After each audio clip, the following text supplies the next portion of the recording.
বাংলাদেশ কৃষি প্রধান দেশ। এদেশের শতকরা প্রায় 50 ভাগ লোক কৃষক। কৃষকের অক্লান্ত পরিশ্রমে এদেশে ভরে ওঠে ফসলের সমারোহ। আমরা পাই ক্ষুধার আহার। কৃষকের উৎপাদিত ফসল বিদেশে রপ্তানি করে দেশের অর্থনীতি সমৃদ্ধ হয়। বলতে গেলে কৃষকই আমাদের উন্নয়নের চাবিকাঠি, আমাদের জাতির প্রাণ। তাই তো কবির ভাষায় সব সাধকের বড় সাধক আমার দেশের চাষা, দেশমাতারই মুক্তিকামী দেশের সেজে আসা। বাংলাদেশের অর্থনীতি, সংস্কৃতি, এমনকি বাঙালির অস্থিমজ্জায় মিশে আছে এই কৃষি। গ্রামের কৃষি জীবন শুধুমাত্র জমি চাষ করা নয়, এটা একজন কৃষকের শ্রম, ভালোবাসা এবং প্রকৃতির সাথে মেলবন্ধন। প্রাচীনকালে এদেশের জনসংখ্যা ছিল অনেক কম, জমি ছিল বেশি। উর্বরা জমিতে প্রচুর ফসল হতো।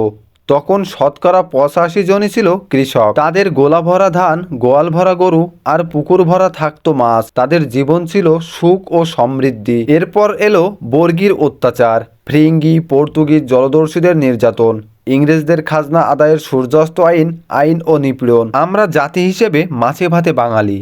মাছ ভাত আমাদের প্রধান খাবার। তাছাড়া আমাদের প্রতিদিনের খাবারের তালিকায় থাকে ভাত, মাছ, শাকসবজি, ফল, ডাল ইত্যাদি, যার যোগান দেয় আমাদের দেশের কৃষকেরাই। আমাদের দেশের প্রায় 90 ভাগ ফসলের জমিতেই খাদ্যশস্য চাষ করা হয়। এর মধ্যে প্রায় 70% জমিতে ধান চাষ করা হয়। তবে বাংলাদেশের বিভিন্ন প্রাকৃতিক দুর্যোগের কারণে প্রতি বছরই ফসল নষ্ট হয়। তাছাড়া দেশের জনসংখ্যার তুলনায় জমির পরিমাণ কম হয়।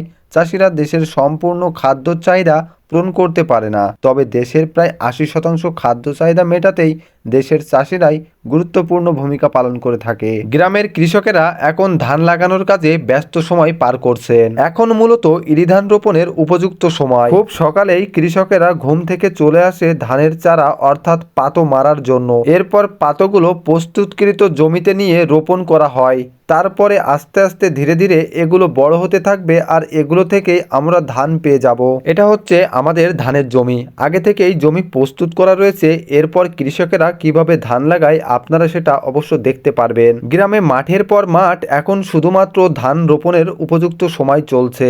এখানে কিন্তু প্রতিটা ভুঁইতেই আপনারা দেখতে পাচ্ছেন ধানের চারা রোপণ করা হয়েছে। গ্রামের যে মেঠো পথগুলো আছে সেই মাঠগুলো অদ্ভুত সুন্দর হয়। এই মাঠগুলো দিয়ে চলাচল করতে বেশ অনেক ভালো লাগে। আপনার কি কখনো গ্রামের মেঠো পথে চলার অভিজ্ঞতা আছে? যদি থাকে অবশ্যই কমেন্ট করে জানাবেন। কৃষকের ভাগ্যের সাথে এই দেশের বেশিরভাগ মানুষের ভাগ্য নির্ভর করে। আমাদের দেশের অর্থনীতির মেরুদণ্ড হলো কৃষি। এই মেরুদণ্ডকে সোজা রাখতে হলে, অর্থাৎ এদেশের উন্নতি করতে হলে, তাই সর্বপ্রথম কৃষি ও কৃষকের উন্নয়ন করতে হবে। এই দায়িত্ব আমাদের সবার তথা দেশের সকল জনগণের। তাই জনগণের পাশাপাশি আমাদেরকেও কৃষি ও কৃষকের উন্নয়নে এগিয়ে আসতে হবে, নয়তো দেশের সার্বিক উন্নতি ও পরিকল্পনা ব্যাহত হবে। এই গুরুদায়িত্ব কারো একার পক্ষে নেওয়া সম্ভব নয়।